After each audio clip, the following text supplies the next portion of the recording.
Muchos de ustedes ya deben estar enterados del caso del ex cardenal Theodore McCarrick, norteamericano. Y para quienes no están al tanto, es un caso trágico y emblemático de las tremendas fallas que han existido en el pasado muy reciente de la Iglesia Católica para manejar acusaciones de abuso sexual, especialmente cuando los acusados son personas importantes. Entonces, el 10 de noviembre, el Vaticano finalmente, después de más de un año, presentó el informe McCarrick, donde trata de analizar en base a la enorme correspondencia que durante más de 40 años recibió la Santa Sede respecto de este ex cardenal norteamericano, para tratar de explicar qué cosa pasó, ¿no? Y para esto, el documento de 460 páginas, que está disponible en 3 idiomas, incluyendo el español, en la página del Vaticano, es un documento que personalmente creo que para el fiel no vale la pena leer. Yo lo he tenido que leer y revisar además por razones periodísticas, para poder hablarles de lo que les estoy hablando ahora y también para poder informar en los distintos medios en los que me toca informar. El cardenal Theodore McCarrick fue uno de los hombres más influyentes en la Iglesia de los Estados Unidos. Tremendamente talentoso, fue primero desde bastante joven rector de la Universidad Católica de Puerto Rico, donde aprendió el español, luego aprendería el italiano. Entonces era una persona que conocía por lo menos 3 idiomas y estaba familiarizado con algún otro, ¿no? Él comenzó su carrera episcopal como obispo auxiliar en Nueva York, con el cardenal Cook. Y poco tiempo después fue elegido obispo de la diócesis de Metuchen, en Nueva Jersey. Después fue elevado a arzobispo de Newark, que es la arquidiócesis más importante del estado de Nueva Jersey y una de las importantes de la costa este de los Estados Unidos, ¿no? Y finalmente, el año 2000 fue trasladado, nombrado arzobispo de Washington, D.C., de la capital de los Estados Unidos, y finalmente el 2000 fue creado cardenal por el Papa San Juan Pablo II. McCarrick era conocido por sus increíbles habilidades diplomáticas. En muchas ocasiones fue un enviado informal a distintas partes del mundo para tratar temas de iglesia. Estuvo en Cuba, estuvo en China, estuvo en África, como un mediador oficioso, digamos, no oficial.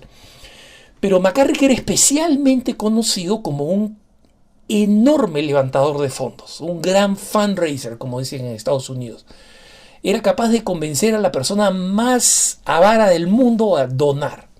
Se calcula que en su carrera episcopal y cardenalicia fue capaz de levantar más de $100 millones, ¿no?, en total, para su propia fundación, para distintas caridades, para donar mucho dinero personal a personalidades de la curia vaticana, cardenales, funcionarios, etc. Sus sobres con dinero con ocasión de la Navidad o de la Pascua eran muy conocidos. Y además esto caía muy bien entre la gente con mucho dinero, no solamente católicos, y vivía una gran vida de jet set, ¿no? Se codeaba con el jet set católico norteamericano, se alojaba en los mejores hoteles, comía en los mejores restaurantes, viajaba en aviones privados, ninguno suyo, pero lo hacía, ¿no? Cuando él necesitaba un chequeo médico, llamaba por teléfono a alguno de sus amigos millonarios para que le enviara un jet privado para llevarlo a la clínica Mayo en Minnesota, que es una de las mejores clínicas, pero que está un poquito en medio de ninguna parte, ¿no? El asunto es que a la medida en que su poder, su influencia y su fama crecía al interior de los Estados Unidos, por supuesto, y en el Vaticano se escuchaba mucho el tipo de propuestas que él hacía de quienes debían ser elegidos obispos, crecía también el rumor creciente de que McCarrick llevaba una doble vida.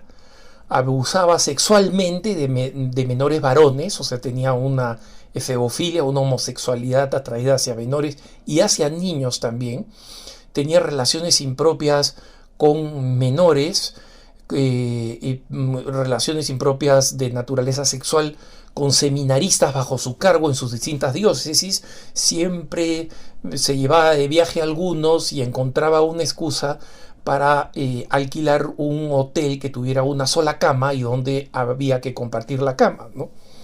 Pero todos esos eran rumores, ¿no? Que lo llamaban a él Uncle Ted, el tío Ted, no por Theodore, porque es así como él le gustaba que le llamaran, desde que era sacerdote, a los niños de los cuales abusó y desde que después se hizo público, ¿no? Y sin embargo, prácticamente nadie se atrevía a denunciar por el enorme poder eclesiástico y político que McCarrick tenía. Algunos se atrevieron, una religiosa muy famosa dio una serie de denuncias, dijo que ella no las había visto de primera mano, por supuesto ella no había sido víctima siendo mujer de un cardenal que era homosexual, pero el nuncio de entonces en Estados Unidos, el entonces arzobispo Cachavilla, no estamos hablando de varias décadas atrás, envió un informe diciendo lo que esta monjita dice solamente para llamar la atención y para tratar de presentarse como una persona importante. Todo esto está, como digo, en el actual informe McCarrick de 460 páginas, ¿no? Hay una cantidad enorme de cartas anónimas de personas que decían: a mí me abusó, yo sé de que abusaron, yo soy tía de alguien de quien abusó, yo fui seminarista, abusó de mí, yo fui seminarista, no abusó de mí, pero sí de amigos que me dieron testimonios de primera mano. Y nada de esto detuvo la carrera de McCarrick, ¿no? Y en parte porque, como quiero observar más adelante, los informes anónimos sirven de muy poco, lamentablemente, ¿no?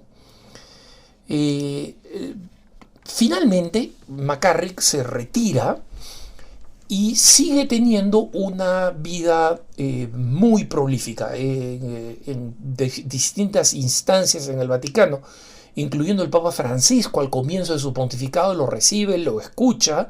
Es más, algunos nombramientos episcopales en Estados Unidos son influidos por McCarrick, de los recientes con el Papa Francisco, y sigue recibiendo comisiones de ir a China, de ir a distintos lugares, porque a pesar de que ya estaba muy mayor, tenía una buena salud y seguía participando en eventos, recibiendo premios, inaugurando centros católicos, viviendo una vida muy confortable, con chofer, yendo a los mejores restaurantes en Washington, D.C. Y esto no es chisme, lo he visto yo, lo vi varias veces en Washington, D.C. cuando me tocó ser invitado por algunos de mis donantes cuando levantaba fondos para Así Prensa, ¿no? Pero todo esto se derrumba cuando finalmente en el 2018, si estamos hablando de un hombre que ya ha tenido 40 años de vida activa y exitosa desde el punto de vista mundano en la iglesia, pero en el 2018 finalmente el New York Times desencadena la caída estrepitosa de McCarrick, porque consigue testigos de primera mano que están dispuestos a hablar, que cuentan todos los detalles de cómo fueron abusados por McCarrick, de cómo siendo sacerdote se acercó a su familia, de todas las cosas que hizo, de cómo presentaron su denuncia muchos años después, cuando ya habían pasado, digamos, el trauma, como algunos de ellos recibieron dinero a escondidas de la diócesis de Metuchen, por ejemplo, o también de la diócesis de Nueva York, y aparecen fotografías de el joven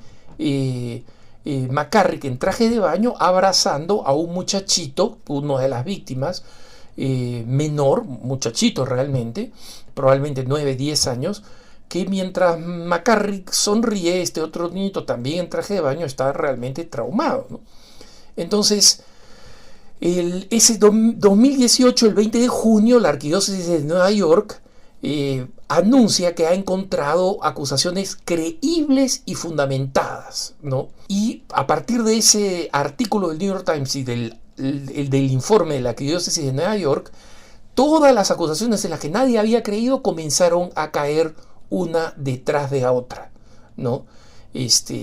Tenía una reputación ampliamente conocida por sus avances sexuales hacia los seminaristas, y así el 28 de julio de 2018 McCarrick presenta su renuncia al colegio cardenalicio y el Papa acepta la renuncia, lo suspende de cualquier ministerio público, o sea, tiene que desaparecer, y el Papa Francisco dirige a McCarrick a observar una vida de oración y de penitencia en espera del proceso canónico en su contra. O sea, se comienza un proceso canónico. Pero el 16 de agosto la Conferencia Episcopal Norteamericana dice: no basta con que haya un proceso canónico que vaya a terminar con, digamos, con su posible laicización, que es lo que termina pasando, sino que dice, tiene que haber una investigación de por qué este señor prosperó en la carrera eclesiástica de una manera tan vergonzosa, tan exitosa, a pesar de tantos años de abuso sexual de cientos, tal vez miles de personas, y nunca se hizo nada a pesar de las denuncias que llegaron al Vaticano. Entonces la Santa Sede acepta esto, pero el 25 de agosto, probablemente ustedes recuerdan, un ex nuncio apostólico en los Estados Unidos, el arzobispo Carlo María Viganò, que se ha convertido ahora en uno de los héroes, digamos, del tradicionalismo, publica, cuando el Papa estaba en su último día en la Jornada Mundial de las Familias en Irlanda, una especie de testamento de 11 páginas donde señala que el Papa Francisco sabía de la situación de McCarrick, sabía que el Papa Benedicto le había impuesto unas sanciones verbales y que sin embargo él había decidido derogarlas. El Papa dijo: no voy a responder a esas acusaciones, los dejo a ustedes, que los periodistas, que saquen las conclusiones. El 6 de octubre de ese mismo año, el Vaticano anuncia que va a iniciar una investigación que es la que estamos viendo ahora, o sea, casi a 2 años, digamos, o sea, poco más de 2 años hemos visto esa investigación. Pero el 2019, el 11 de enero, ya en el siguiente año, ¿no?, el año pasado, la Congregación para la Doctrina de la Fe concluye que McCarrick, o sea, aunque la investigación sigue, pero que McCarrick sí ha violado, digamos, las responsabilidades sacerdotales, ha cometido delita graviora y lo destituye del estado clerical. O sea, para todos los efectos pasa a ser un laico y deja de ser sostenido económicamente por la Iglesia. Recuerden que ese mismo año se celebra la cumbre contra los abusos sexuales con los presidentes de las conferencias episcopales, que va a dar lugar a un cambio de política, especialmente con el documento Vos Estis del Papa Francisco, ¿no? En noviembre del 2019, o sea, un año atrás, el cardenal Sean O'Malley, el arzobispo de Boston, buen amigo del Papa Francisco, dice que el documento del ex cardenal McCarrick va a ver la luz esa Navidad, o sea, o poco antes de la Navidad, es decir, hace un año. Eso nunca pasa. Y finalmente, este 10 de noviembre se da a conocer el informe de McCarrick por parte de la Santa Sede, ¿no? Como digo, un documento de 460 páginas. ¿Qué es lo esencial del informe, ¿no? Primero, el total fracaso del sistema de comunicaciones al interior del episcopado norteamericano. O sea, las primeras denuncias comienzan con los obispos que fueron sucesores de McCarrick, ¿no? Cuando McCarrick deja Metuchen y se va a Newark, llegan denuncias al obispo de Metuchen. Cuando McCarrick sale de Newark y se va a Washington, D.C., llegan denuncias a Newark contra McCarrick. Cuando McCarrick llega al límite de edad y aceptan su renuncia, su sucesor, el cardenal Werrold, recibe otra vez denuncias, ¿no? Y cuando son interrogados sobre esto, contestan con evasiones. El informe refleja básicamente, o sea, es una colección de documentos, una colección, digamos, que reproduce los documentos, es básicamente muestra la total incredulidad de parte de las autoridades del Vaticano o el desprecio a las denuncias, especialmente en la Congregación para los Obispos, desde Pablo VI hasta las primeras acusaciones de la época de Pablo VI, hasta San Juan Pablo II y Benedicto XVI. El que hace algo es Benedicto XVI, cuando le da esta orden, después de que ya ha cesado como arzobispo de Washington, D.C. y todavía es cardenal, que deje de viajar y que lleve una vida de retiro y de penitencia, cosa que McCarrick no hace. Obviamente el informe menciona cómo cuando la Congregación para los Obispos estaba pensando en 1999 si elevaba a McCarrick a Washington, D.C. y en consecuencia recibía el cardenalato, llegaron múltiples denuncias y decidieron frenar el proceso.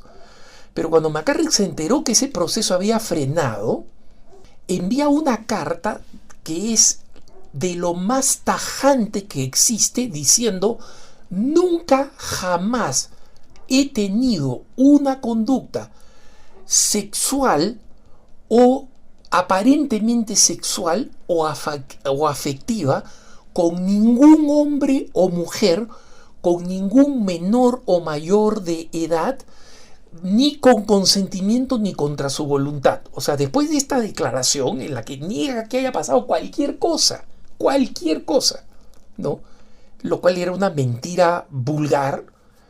Según el informe especula que esto le llega al arzobispo Civich, que después sería el cardenal Civich, que ahora está en Polonia retirado, ¿no?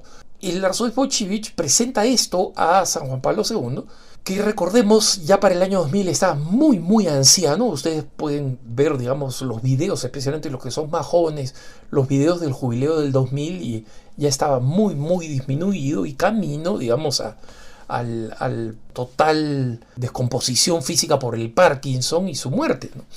Pero el Papa Juan Pablo II, que estaba acostumbrado a escuchar en Polonia y en los países comunistas cómo los servicios de inteligencia soviéticos inmediatamente acusaban y creaban falsas pruebas de homosexualidad contra sacerdotes que eran prestigiosos o que eran populares o convincentes y que veían como un enemigo, él mide aparentemente, pues esta es una especulación del documento, no está San Juan Pablo II para dar respuesta, pero finalmente decide que sea nombrado arzobispo de Washington, D.C., ¿no? Y la lección de todo esto es el peligro enorme de cómo un depredador sistemático puede hacer daño a cientos de personas durante décadas y que prevalezca una total indiferencia de parte de las autoridades, ¿no? Y sobre todo el mito de que el escándalo, digamos, es decir, que la gente sepa que este señor ha hecho estas barbaridades, sería peor. Nunca es peor, pero durante muchos años se ha pensado así, y muchos obispos actualmente piensan así. Y lo peligroso que es también el mito de que yo he escuchado de muchas personas que se ofenden cuando nosotros en Así Prensa, o cuando en Punto de Vista, o cuando en mi programa Cara a Cara denuncio estas barbaridades cometidas por obispos, o permitidas por obispos, ignoradas por obispos, como digamos los horrores del seminario de Honduras, ¿no? Esta idea de que, entre comillas, la ropa sucia se lava en casa, ¿no? Mientras se piense así, casos como estos van a seguir sucediendo. Y por eso, concluyendo, necesitamos algunas cosas fundamentales. Yo digo que son 4. Estas son, en primer lugar, la necesidad de la valentía de la prensa, especialmente de la prensa católica, para denunciar cuando hay estos abusos y cuando un sacerdote abusa y especialmente, peor aún, cuando un obispo es negligente. En segundo lugar, necesitamos el valor de las víctimas. Sabemos que es terrible, que es doloroso, que nadie quiere estar en el ojo público de ser una víctima, pero todo el sistema ha demostrado, y el informe termina demostrando también, que las denuncias anónimas no sirven. Los obispos, las autoridades eclesiásticas no les hacen caso. ¿Por qué? Porque llegan muchas denuncias falsas y porque además una denuncia anónima no tiene cómo ser seguida, nadie tiene cómo seguir la pista, ¿no? En tercer lugar, la conciencia de la gravedad de parte de los obispos. Muchas veces yo he visto que los casos de abuso, los obispos los han tratado como un problema más del punto de vista administrativo, ¿no? Tiene que ver como un problema, digamos, con el contador, el techo que se ha caído en una parroquia, y lo he visto cuando hemos informado, por ejemplo, los casos de abuso en la arquidiócesis de Trujillo, en el Perú, en un largo informe que publicamos en Así Prensa, ¿no? Y nadie tomó en cuenta que un abuso de una persona, de un menor, es un horror, es un crimen, ¿no? Es una acción demoníaca, como dice el Papa Francisco.